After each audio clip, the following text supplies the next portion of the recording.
ଏଠି ବସିଛ? ଏଟା କୋଉ ମନ୍ଦିର କି? ସାଇରାମ ମନ୍ଦିର। ତମେ ଏଠି କେତେବେଳେ ବସିଲଣି? ଏଠି କେତେ ଅବଢ଼ା ଖାଇକି ଯାଇଥିଲି। ଅବଢ଼ା କୋଉଠି ଖାଇଲ? ତାଙ୍କ ମନ୍ଦିର ଭିତରେ। କୋଉଠି କହିଲ? ସବୁ ଅବଢ଼ା ଦିଆହଉଛି? ଯାତ୍ରୀ ଖାଇଲେ 120 ଆମକୁ ଫ୍ରି।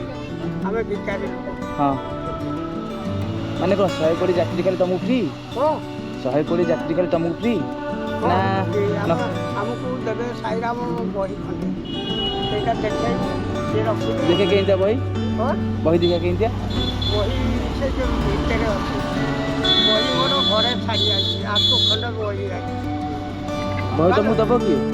ତମ ବହି ଦବ କିଏ? ବହି ଏଇ ଦୋକାନରେ ଅଛି। ସେ ଦୋକାନରେ ଅଛି? ତମକୁ ମାଗଣା ଦେବେ? ପଇସା ଦେବେ ଆମକୁ ସିନା ମାଗଣା। ହଁ ଏଟା ଦାନ କଲେ। ହଁ ଏଟା ଦାନ କରିଛନ୍ତି ବହି ଆଉ ଯାତ୍ରୀରୁ କିଣିକିରି ଦାନ କରିବେ ଆମକୁ।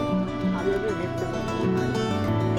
ଏ ସବୁ ମାନେ କ'ଣ ସବୁବେଳେ ମାଗଣା ଦିଆଯାଉଛି ଖାଇବାକୁ ମାନେ ଗରିବ ଲୋକମାନଙ୍କୁ ନା କୋଉଦିନ ଡେଟ୍ ଦେଖିକି? ନାଇଁ ସବୁଦିନ ଯେତେବେଳେ ଯିଏ ଖାଇଲା ଯିଏ ଆସିଲେ ହଁ ସଦାବେଳେ କ'ଣ ଆଉ ଇଏ ସବୁଦିନ ଆଉଛନ୍ତି? ସବୁଦିନ ଆସୁନ ନା? ଖାଲି ଗୁରୁବାର ଦେଖି ଆସୁଛ? ଗୁରୁବାର ଶନିବାର କେତେ ଆଇଲେ। ହବ ଆମେ ତମକୁ ଦେଇଦେଉଛି ରାତିରେ ଖାଇବା କି କରିଦେବ ଆଉ। ଖରା ହେଉଛି ନା ବେଶୀ।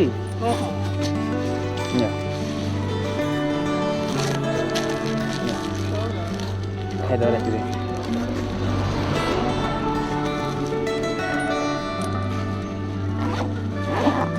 ନା କଣ କହିବ ତମେ?